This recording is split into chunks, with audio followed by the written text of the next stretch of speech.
Slides are one of the easiest ways to inject life into your guitar licks. This lesson will show you several ways in which you can use slides to accent, ornament, and fluidly link up notes on the fretboard. To keep it simple, we're going to use a scale that we should all be familiar with, minor pentatonic, but the general concept applies to any scale you might learn. This first exercise will demonstrate how we can use slides to move through a wide pattern.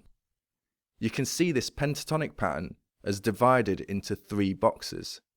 We're going to use slides to move smoothly between them. Moving from low to high, we're going to use our ring finger to slide every 4th note in the sequence, starting in the bottom left box.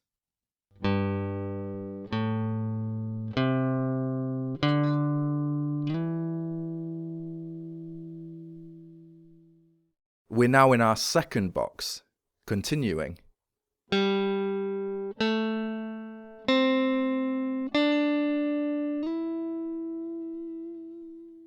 We're now in our third box.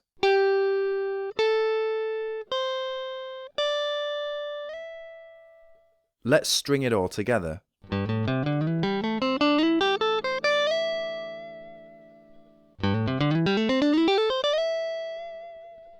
Once you've built up a decent speed with this pattern, you can try reversing the sequence, moving from high to low, using exactly the same fingering. This time we slide down using our 3rd finger.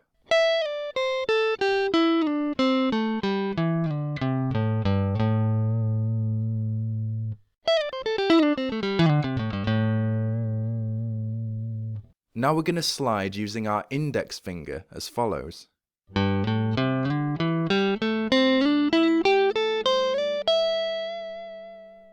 And back down again.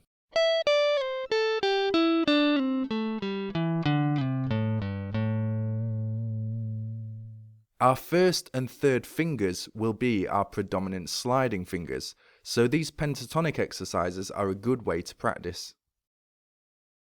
A more challenging exercise we can try is to slide between every note in the sequence using alternate fingers as follows.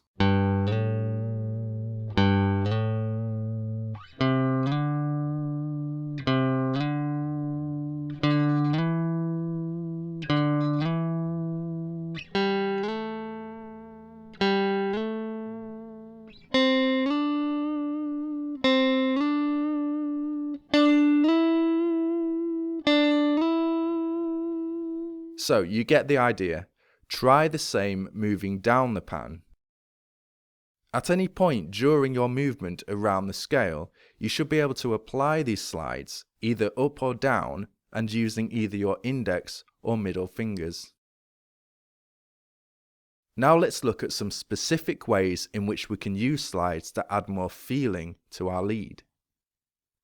Accent notes, sometimes called target notes, are an important part of melodically breaking up and punctuating your phrases.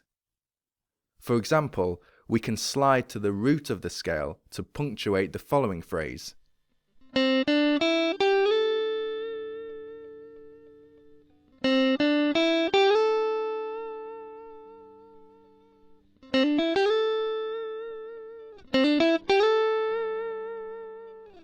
To accent this note further, we can increase the length of the slide.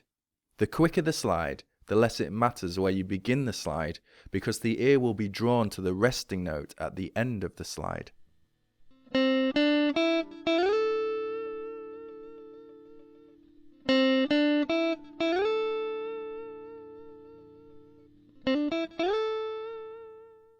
So there are 2 things to consider here, the length and speed of your slide, both of which depend on how you want to accent your notes.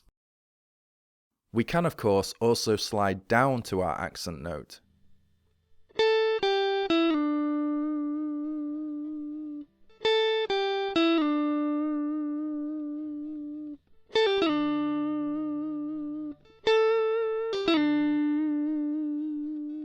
We can also use slides to precede an accent note that exists on another string.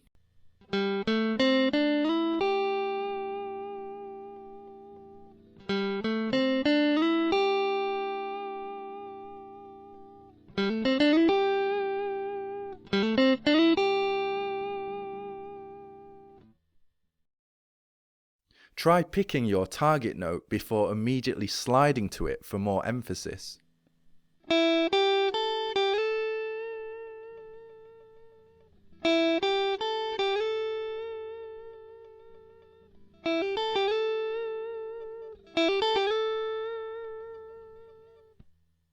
Multiple slides can be made on one string without using your pick. The result is a more subtle run of notes that peter out.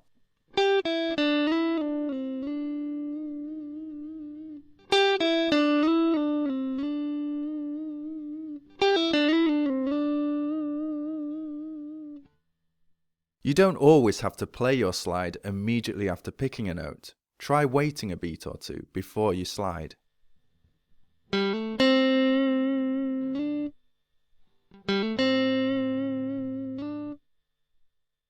Here, we're sliding to the target note as immediately and quickly as possible.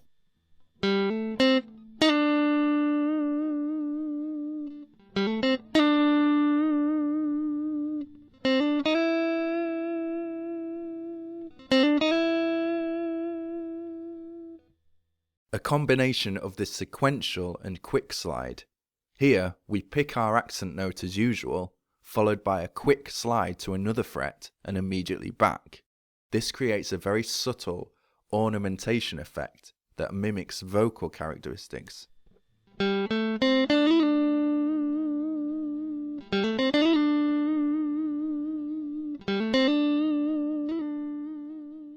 Long slides are a good way of getting from one end of the neck to the other. Practice sliding up and down larger distances.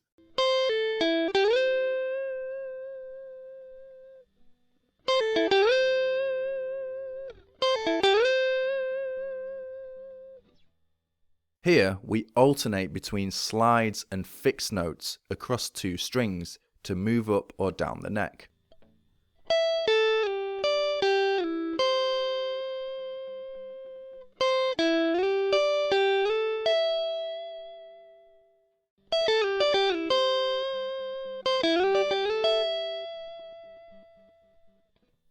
Once you've picked your accent note, slide up or down the fretboard without ending on another note. This means you have to mute the string to end the slide.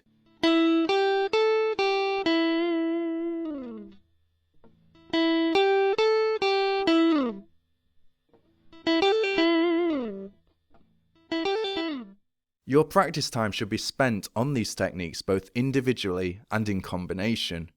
Start with just 2 or 3 notes and gradually build up your phrases into solos. Obviously, slides aren't the only lead technique you can use, but they are the easiest way to give your solos more feeling and ornamentation. Visit the lesson page for a more detailed breakdown of the techniques and exercises we've looked at. Cheers.